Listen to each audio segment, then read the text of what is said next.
The quiet superpower that made us human for most of human history. Survival wasn't guaranteed by strength, speed, or sharp teeth. We didn't have claws like bears or venom like snakes. On paper, early humans were fragile, and yet, we're still here. So what was our real advantage? It wasn't fire. Not at first. It wasn't tools. Other species used tools too. It was something quieter. Something deeply human. Our ability to share food. Tens of thousands of years ago, hunting was unpredictable. One day you might bring down a massive animal. The next day, nothing. If survival depended only on individual success, most of our ancestors wouldn't have made it through a single bad week. But they didn't live that way. When one person succeeded, the group ate. When someone failed, they were still fed. This simple act, sharing calories, changed everything. It reduced risk. It smoothed out bad luck. It allowed children, the injured, and the elderly to survive long enough to pass on knowledge.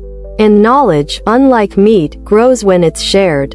Food sharing rewired how humans thought about one another. It created obligation, trust, and memory. If someone fed you today, you remembered. If you refused to share, the group remembered that too. Over time, this turned survival into a social contract. This may be where morality began, not in abstract ideas of right and wrong, but in the very practical question of who eats tonight. Anthropologists have found that early human groups spent enormous effort making sure food distribution felt fair. Not equal, but fair. Hunters didn't just eat their kill. In many cultures, they weren't even allowed to choose their portion.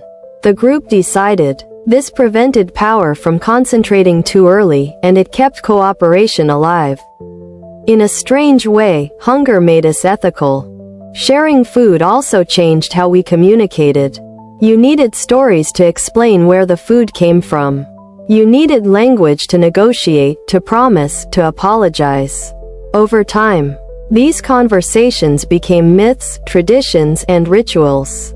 Dinner wasn't just survival, it was culture. Even today, this ancient instinct hasn't left us. We celebrate with meals. We mourn with meals. We build relationships over food. Refusing to eat with someone still feels personal, even insulting, because deep down, our brains remember what it once meant. To eat together was to survive together. So when we ask what made us human, the answer isn't just intelligence or innovation.